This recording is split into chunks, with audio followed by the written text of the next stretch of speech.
Vamos lá, vamos entender de uma vez por todas o que realmente se passa no corpo quando um ciclo de testosterona é interrompido. É um processo bem mais complexo do que parece. Olha, essa é uma frase que se ouve muito por aí. Mas acredite, essa percepção é muito comum e, ao mesmo tempo, perigosamente enganosa, sabe? Especialmente naquelas primeiras semanas logo depois que o ciclo termina. Pois é, essa sensação de bem-estar pode ser uma grande ilusão. Porque, enquanto a pessoa se sente bem, lá dentro, silenciosamente, uma baita mudança hormonal já começou a acontecer. Essa primeira fase é o que a gente pode chamar de lua de mel. Logo depois da última aplicação, muita gente até relata se sentir melhor ainda. Mas essa sensação de segurança, ela é totalmente temporária e falsa. E o que acontece? Um efeito que parece ótimo, a retenção de líquido diminui, o que deixa a aparência mais seca, mais definida. Isso ocorre porque os níveis altíssimos de testosterona começam a cair um pouco e aí a conversão para estrogênio também cai. Parece maravilhoso, né? Mas na verdade esse é só o primeiro sinal da tempestade que está por vir. E para a gente entender por que essa queda, esse crash, não é imediato, a gente precisa falar de um conceito fundamental: a meia-vida. Então, o que é a meia-vida? É basicamente o tempo que o corpo leva para eliminar metade da substância. No caso do cipionato de testosterona, por exemplo, a meia-vida é de uns 6 a 7 dias, ou seja, ele sai do corpo bem devagarinho. E olha só como isso funciona na prática. Na primeira semana, ainda tem 50% da dose no corpo. Na segunda, 25%. Na terceira, 12,5%. E por aí vai. Por causa dessa queda lenta e do acúmulo das várias aplicações, os níveis de hormônio continuam altos por mais de um mês. É por isso que por semanas a pessoa se sente perfeitamente normal. O verdadeiro problema aparece mais para frente. É quando a testosterona que veio de fora finalmente vai embora, mas a produção natural do corpo continua completamente desligada.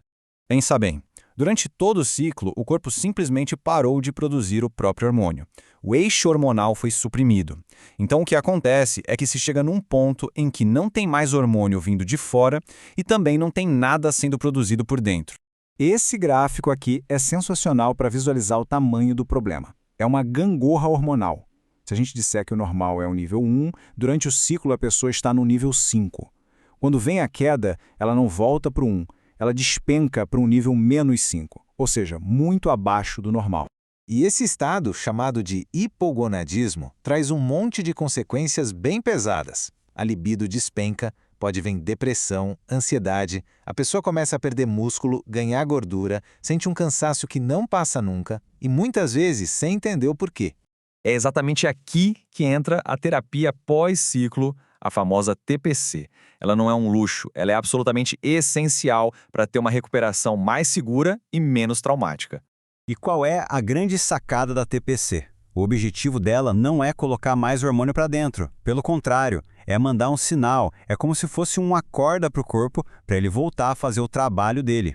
Funciona como uma cascata. Primeiro, o medicamento da TPC estimula a pituitária.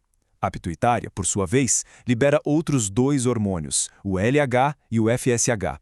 E são eles que vão lá nos testículos e dão a ordem para recomeçar a produção de testosterona. É basicamente religar a fábrica. Mas atenção, de nada adianta fazer a TPC se ela não for feita na hora certa. O tempo aqui é tudo, e começar na hora errada é sem dúvida o erro mais crítico que alguém pode cometer. Pensa comigo. Se a pessoa começa a TPC cedo demais, com a testosterona externa ainda lá no teto, o corpo simplesmente não vai ouvir o sinal.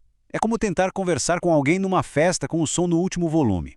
Agora, quando os níveis externos já baixaram, aí sim, o corpo consegue ouvir o chamado e responder ao estímulo. Geralmente, a janela ideal para começar a TPC fica entre 3 a 6 semanas depois da última aplicação. Mas claro, isso não é regra de bolo. O ideal é que seja algo guiado por exames de sangue, para pegar o momento exato. E é muito importante entender uma coisa: a TPC não é um botão mágico que resolve tudo instantaneamente. O propósito dela é, na verdade, gerenciar a queda, tornar o pouso mais suave. A meta não é impedir que exista uma queda, porque ela vai acontecer. A meta é atenuar, é fazer com que essa queda seja muito menos severa e dure bem menos tempo. Lembra daquela analogia do 5 para menos 5? Então, com a TPC bem feita, A ideia é que a pessoa caia do nível 5 para o nível -1, bem mais perto do normal, e daí consiga voltar para sua linha de base. A ideia é justamente essa, suavizar o impacto e encurtar o sofrimento. E no final fica essa reflexão: será que entender e planejar a recuperação, o pós-ciclo, não é tão ou até mais importante do que planejar o ciclo em si? Fica aí o